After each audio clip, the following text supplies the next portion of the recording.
Salut à tous, j'espère que vous allez bien, ça vient d'être officiel, ESPN et la WWE elle-même viennent de confirmer que Jade Cargill a signé un contrat avec la WWE. On va en discuter ensemble, on va voir qu'est-ce qu'il y a à savoir pour l'instant. Tout ce qu'on sait pour l'instant, c'est qu'elle a signé un contrat de plusieurs années. Ça vient d'être annoncé, c'est officiel, il n'y a pas moyen de retour en arrière ou fausse rumeur ou quoi que ce soit. Là, c'est vraiment la WWE qui l'annonce. D'abord, c'est ESPN qui l'annonce et peut-être, je pense, par la suite, la WWE l'a annoncé comme ils ont vu que ESPN l'ont annoncé.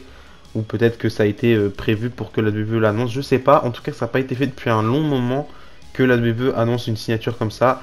Dernière fois qu'il y a eu ce genre de signature annoncée, c'était Dragon Lee, mais bon, c'était fait assez différemment. Il était à un show de Triple A et il avait annoncé comme ça au micro et c'est pour ça que la WWE l'avait annoncé. Mais avant ça, j'ai pas de souvenir d'avoir d'autres gros noms comme ça qui ont signé avec la WWE, que ça a été annoncé par la WWE elle-même. Peut-être Ronda Rousey, ça a été annoncé aussi un peu plus tôt, puis on l'a vu au Royal Rumble, etc. Mais à part ça, j'ai vraiment aucun souvenir de noms qui ont été annoncés directement sur le tas. Pour moi, ça veut tout dire tout simplement. Je pense qu'elle va être projetée vers la route du gros booking. Elle va faire partie des gros noms, des grosses têtes d'affiche de la WWE. Maintenant, on ne sait pas si elle débutera du côté de NXT ou du côté du main roster. Ça n'a pas été annoncé pour l'instant. Je crois que c'est même ESPN qui le disent dans l'article qu'ils ne savent pas du tout. Ils savent juste que elle va commencer son entraînement au Performance Center aujourd'hui.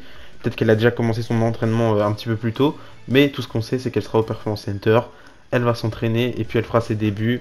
Pareil, aucune date pour ses débuts pour l'instant. C'est assez intriguant en vrai, ça fait beaucoup de bruit. Je m'y attendais pas personnellement. Enfin, je m'attendais à la signature de Jade Cargill puisque ça avait été annoncé par Fightful ou par d'autres newsletters de catch, mais je m'attendais pas à ce que la WWE l'annonce, je m'attendais pas à ce que ça fasse autant de bruit, je m'attendais pas à ce que tout le monde en parle, même les superstars, même les employés de WWE qui en parlent comme si c'était une énorme chose, et c'est le cas, c'est quand même énorme de signer Jade Cargill, une des plus grandes stars montantes du catch ces dernières années. Donc j'ai hâte de voir qu'est-ce que ça va faire personnellement. Je suis pas un grand fan de Jade Cargill, c'est pas le genre de catcheur qui m'attire personnellement, c'est pas le genre de catcheur que je vais regarder en premier. Moi je suis vraiment fan de ce qui se passe dans le ring. Et là j'ai été surpris parce que ça me hype en vrai, ça me hype énormément de voir Jade Cargill débarquer à la WWE. Déjà que c'est la deuxième superstar qui fait le jump de All Elite Wrestling à WWE.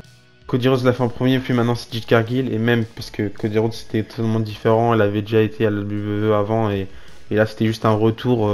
C'est assez différent, là c'est la première superstar créée à la All Elite Wrestling qui fait ses débuts à la WWE, même si on le sait, son parcours il est assez remarquable en vrai son parcours. Elle s'entraîne premièrement en 2019, je crois que c'est en avril 2019, elle s'entraîne au Performance Center de la WWE, puis par la suite en 2020 elle rejoint la All Elite Wrestling, elle va s'entraîner avec Air Fox il me semble, ou Marc-Henry, ou je sais plus, peu importe. En tout cas, elle n'a pas énormément d'années d'expérience dans le catch avant la All Elite Wrestling, puisqu'elle rejoint directement la All Elite Wrestling, je crois que c'était vers le Covid 2020, etc. Et ensuite, elle devient championne assez rapidement, championne TBS, gros règne, gros streak, elle perd le titre, puis récemment, elle fait son retour, elle essaye de récupérer le titre, mais elle perd malheureusement. Et à ce moment-là, elle décide de faire le grand saut, de rejoindre la WWE. Et j'ai juste hâte de découvrir qu'est-ce qui va pouvoir être écrit avec elle. Il y a eu aussi des rumeurs qui disaient qu'il y avait pas mal de plans déjà écrits pour elle. Ils avaient déjà commencé à écrire 2-3 petits scripts pour ses débuts, que ce soit dans le main roster ou à NXT, j'en sais rien, j'en ai aucune idée. Mais j'ai juste hâte, vraiment hâte de découvrir qui sera sa première feud, de quelle manière elle va faire son apparition, à quel moment ils vont commencer à en parler, puisque tout le monde en parle, même la WWE sur les réseaux sociaux, ils commencent directement à en parler. Grayson Waller, Cathy Kelly, Kayla Braxton, enfin bref, peu importe, tout le monde parle de ça. Et j'ai juste hâte de voir comment ça va être incorporé, comment elle va être incorporée dans le circuit WWE, si je peux dire ça comme ça. Est-ce qu'elle va arriver à Raw directement, elle va se faire attaquer, est-ce qu'elle va faire une promo, elle va se faire interviewer. J'en ai aucune idée, mais c'est juste hyper intriguant. Et j'espère que du côté de la WWE, on aura plus de signatures comme ça. On peut déjà imaginer plein de superstars faire le grand saut aussi de All Elite Wrestling à WWE, mais même d'autres fédérations, même sur le circuit indépendant. Moi, je suis un grand fan de catch, donc peu importe. Dès qu'il y a un nom qui me plaît directement, qui rejoint la WWE, je suis direct hypé, même si on sait qu'en général, il y en a pas mal qui se cassent la gueule dès qu'ils arrivent à la WWE. Mais c'est pas la première chose à laquelle je pense quand je vois quelqu'un signer à la WWE. Et là, en l'occurrence, Jade Cargill, ça se voit qu'elle va être projetée vers les sommets. Elle va être utilisée à son full potentiel et ça va être une big star comme l'est actuellement Bianca Belair. On peut directement s'imaginer des feuds entre Bianca Belair, Jade Cargill Rhea Ripley, Jade Cargill Charlotte Flair, Jade Cargill Becky Lynch. Il y a pas mal de petites affiches comme ça qui peuvent se créer. Jade Cargill dans l'Elimination Chamber en Australie, ce serait incroyable aussi. J'en ai pas assez parlé de cette annonce comme quoi l'Elimination Chamber, ce pay-per-view aura lieu en Australie cette année.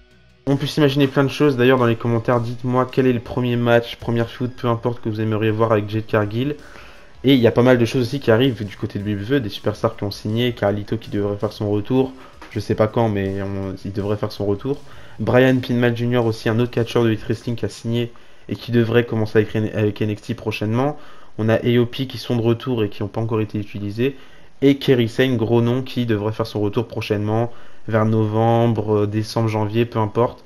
Peut-être vers le Rumble, j'en sais rien, mais elle devrait faire son retour prochainement. Donc pas mal de choses excitantes encore une fois autour de la WWE et de ce qui se passe. Et je pense qu'avec les futures fins de contrat qui arriveront en 2024, que ce soit du côté de WWE ou du côté de Elite Wrestling ou peu importe la fédération, il y a pas mal de choses excitantes qui pourraient se passer. Je pense notamment à la fin de contrat d'MJF qui va faire beaucoup bouger, beaucoup parler. CM Punk qui est agent libre, qui devrait probablement faire son retour dans le cadre. Je sais pas s'il le fera ou s'il prendra sa retraite définitivement.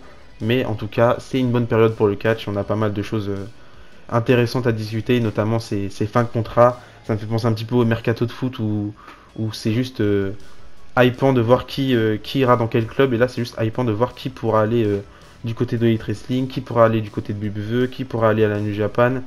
Donc voilà.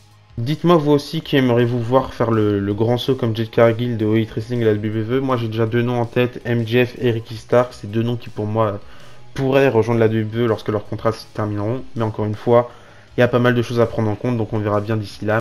Du coup voilà, c'était une vidéo assez courte pour parler de cette grande annonce. Hâte d'en savoir plus, hâte de voir comment ça va se passer. Mais du coup voilà, c'est la fin de cette vidéo, j'espère qu'elle vous a plu. Et d'ici là je vous dis à la prochaine, n'oubliez pas, tant que le catch est l'espoir. Bisous bisous.